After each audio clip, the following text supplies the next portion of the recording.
guys, welcome back, or welcome to the YouTube channel. Today, I started this video a couple days ago, but I realized that the first clips weren't filmed, so I have to redo those. I thought I'd just start off a video today and then I can edit, do whatever. This video is gonna be about what I read in 2025 and what I thought about all the books that I read, what I rated them, if I would recommend them or not. I just thought it'd be a fun little video. My first read of the year was Powerless. I gave that a 4.5 stars and I loved the book. It was my first fantasy read since, I think since like One Dark Window or something, and I loved One Dark Window. That is for another day. I wasn't able to get into any fantasy reading really and since I read the Throne of Glass series, and I love that series and would recommend it. I think it's almost time for a reread for that, even though I read it 2 years ago. I'm thinking like I read it like last year, so. But it had been a while since I had read fantasy, it felt like. And this was the first fantasy book that I loved since reading those books. I gave it a 4.5 star. It's so fun. It's like Hunger Games mixed with, I don't know, it's a spin-off Hunger Games type of thing. But basically it's about this kingdom like centuries before there was a plague that wiped out a lot of people, and some of the survivors were left with magic. Now fast forward, there's people with magic and people without magic. The people with magic are called elites and the people without are called ordinaries. The king believes that you're dangerous if you're an ordinary and you're banished if you are. Our main character that we're following, actually we're following two characters. I think it's a dual POV, I think. The girl main character, her name's Peyton, and she is an ordinary, so we're following her throughout her experience in the book. She saves accidentally the prince, who is an elite, but she didn't realize he was the prince, I think, who is our other main character. She is kind of thrust into this competition where you have to do a bunch of trials and then win the trial. So kind of like the Hunger Games, only way to win is to get rid of other characters, if you know what I mean. I loved it, and the banter between our main character and the male main character was so good, and I loved the romantic tension. I would definitely recommend. The next book I read was The House of My Mother by Sherry Frankie, and this book was really interesting because it was my first like non-fiction, I guess is what it is. I don't know. Guys, I'm still learning the book world, okay? Anyway, it was my first book like that and it was really interesting. It's just about this girl who grew up in this family who was a YouTube family, and it talks about how everything behind the camera was not what it looked like in front. So I would recommend it. Yeah. Then the next book I read, let me figure that out. The next book I read was Onyx Storm, and that book was a complete disappointment. I don't know if I will continue the series. I don't know where it's going, and I don't think Rebecca Yaros knows where it's going. So it was just kind of a letdown, and I gave it 2 stars. It was entertaining at some points, not really worth your time in my opinion. So I don't know if I'll continue with that series. Just kidding. I gave it a 3 star, but I would give it a 2 star now. Then I read Reckless, which was the second book to Powerless in its trilogy. And I haven't read the third book yet, and I will, but I haven't yet. It's the second book to the Powerless series. Loved it the same amount. It's so good. The banter is even better than the first one, and I would recommend. I gave that, I think, a 4 star. Then I read Love Theoretically by Ali Hazelwood. By Ali Hazelwood, and I liked that book. It was cute. It was really cute. I like Ali Hazelwood. I've only read like 2 other books of hers. This was my 3rd one, and it was good. Not like something I loved, but it was very entertaining and super fun and cute. I gave it a 3.75 star. It's about, I'm trying to remember. It's about this girl who is she is a theorist. What is she? She's a theoretical physicist, apparently, and she can't really find a job that is like her dream job. The jobs that she has don't pay well right now, so she has a side job, and it's being your fake date for the day or something. And I think she has like a strict rule to herself that she doesn't go on the same date twice, but she has one friend that she just really loves and she'll do anything for, so she is always going to his family events to make him look better with a girlfriend, I guess. Then she gets a job interview for this big Company, I think. The male main character is one of the interviewers. I'm trying to remember, I think that's what it is. She recognizes him instantly because he is the brother of the guy that she's been dating and going to family events for. So that's a little tricky and interesting. And it's cute. I have no complaints. Just wasn't a 5-star read, but I would recommend. Then I read A Funny Story, which was so good. It's my favorite Emily Henry book that I've ever read. And I gave it a no, I didn't. And I gave that one a 4-star, maybe a 4.5, just a 4-star. It's about this girl who is engaged to this guy but gets left by him for his childhood best friend. And so she's out of a place to live because it's his house. So she's kicked out. She's trying to find a place to live, stumbles upon an apartment with this guy who is apparently the ex to the girl that her ex left her for. Does that make sense? At first they like don't talk to each other, like it's just like a hi, okay, yeah, bye. But then they kind of start to form a friendship. Then they decide, let's get back at our exes. So they start posting about how great their life is and how amazing their new friendship is, and it just goes on from there. But it's really fun and so cute, and I loved it. I would recommend. Then the next book I read in 2025 was Wild Love by Elsie Silver, and this one I wasn't very impressed with, and I wouldn't really recommend. If you're looking for a good, entertaining, not even that. If you're looking for a somewhat entertaining romance book that is kind of about cowboys, but not, it does take place on a ranch, that's for you, I guess. But I don't have much to say about that one. Not great in my opinion. I like the Chestnut Spring series, so I wanted to try this one out. Just wasn't it for me. The next book on our list is Happy Place by Emily Henry. And I really liked this book as well. Not as much as I loved Funny Story, but it was really cute and really fun. It was just a lot about friendship and then a second chance romance and just like how your lives go on and everybody grows up and goes different ways, you know? But it was a second chance romance, and that's not my favorite trope, but it was fun and cute, and I did like a lot of the quotes in there. So I would recommend that. I think I gave it a 3.75.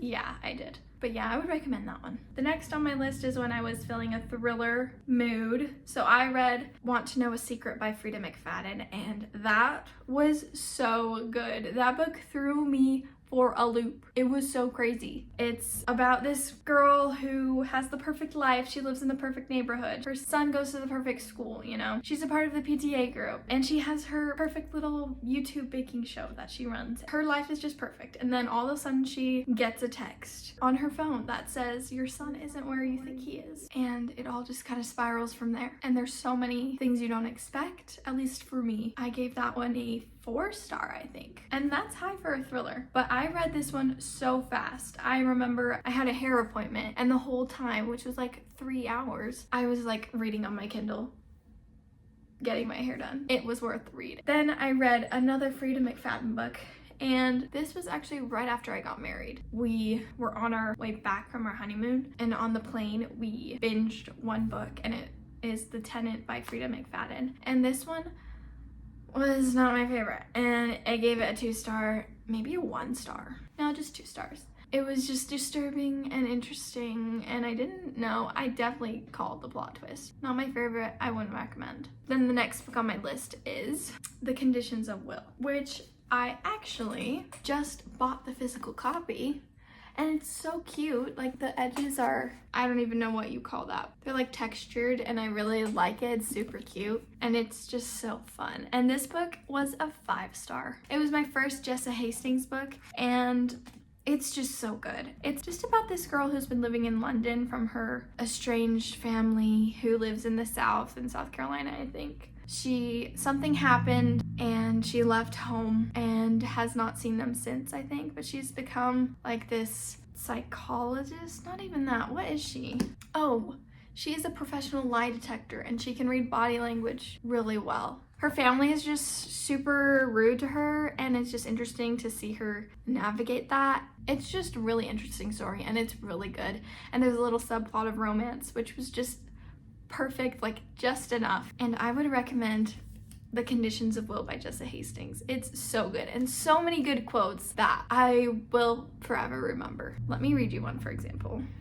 Oh, this one's so good. It says, and I think to myself, wouldn't it be so lovely if we viewed ourselves through the same lens as the people who love us? So good. I would recommend. 10 out of 10. Then the next book I read in 2025 was Phantasma, and this was not good. And it got so much hype. Like, I was hearing so many good things about it, and people loved it, and I gave it a good college try. I even read the whole thing, but it wasn't that great. It was confusing. It didn't feel like I wasn't connected to any of the characters or anything or the story. So I didn't really like it. And I gave it a 3-star, which is crazy. I would definitely give it a 1 star, maybe 1.5 stars. It just wasn't that great and I wouldn't recommend. The next book I read was a reread, and it's my favorite series of all time. And that is The Way of Kings by Brandon Sanderson. And this series is just mind-blowing and so good and so crazy and is full of so many things. All the characters are so good, and the way Brandon Sanderson is able to write different characters and their thoughts and how they are and what they do, it's so good. And I would recommend. It's so hard to explain to people like what it's about because it's so big and so daunting even, but it's so good and so worth it. And if you just try it, you'll love it. I promise. It's kind of like Lord of the Rings. If you give it a try, you're gonna love it. And that's just my opinion. That's a 5-star and always will be a 5-star. And that was my 3rd time reading The Way of Kings, and I loved it. Then the next book I read was People We Meet on Vacation by Emily Henry. As you can tell, that year was full of Emily Henry books. And this book was good. I think Happy Place is better than People We Meet on Vacation, just because the concept is weird. I don't think I would like it if my boyfriend went on a trip every year with his best girlfriend. I just don't think I'd like that. And that's basically what this book is. Obviously, they end up falling in love, so it was cute, but not as good as Happy Place or Funny Story, that's for sure. But I gave this one a 3-star. So it's entertaining and fun. I would recommend if that's something you're wanting, but it's friends to lovers. That's also not one of my favorite tropes, so maybe that's why. Then the next book I read in 2025 was Words of Radiance, which is the second book to Way of Kings, and this is my favorite book ever. Better than Way of Kings, which is great.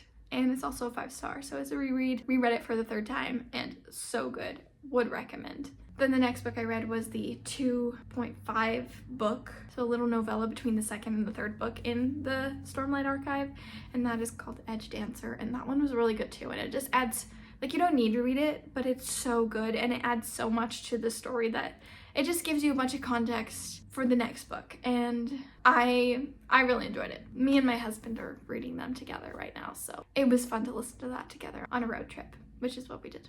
I promise, guys, it's almost over. The next book I read was Lightlark by Alex Astor, and I talked about this in my other video, but I really loved this book. I gave it a 5-star. It was my first fantasy, well, if we're not including Brandon Sanderson, my first like romantasy since Powerless. I would recommend. Then I read The Last Word, which I also talked in another video, and that was a fun thriller. It was fun. It's about a girl who house sits, and while she's house sitting, she reads a book, doesn't like it, gives it a bad rating in a review on Amazon, and the author asks her to take it down. She doesn't, and so he starts to stalk her, and it gets crazy. Then I read Love and Other Words, and this book was kind of boring, to be honest. And maybe it's because I was trying to force myself to read right after reading those 2 books, and I wasn't quite in the mood for romance, so maybe that's why I thought it wasn't as great as it could have been. This one I gave a 2-star. It was boring, and it's a friends to lovers since like childhood,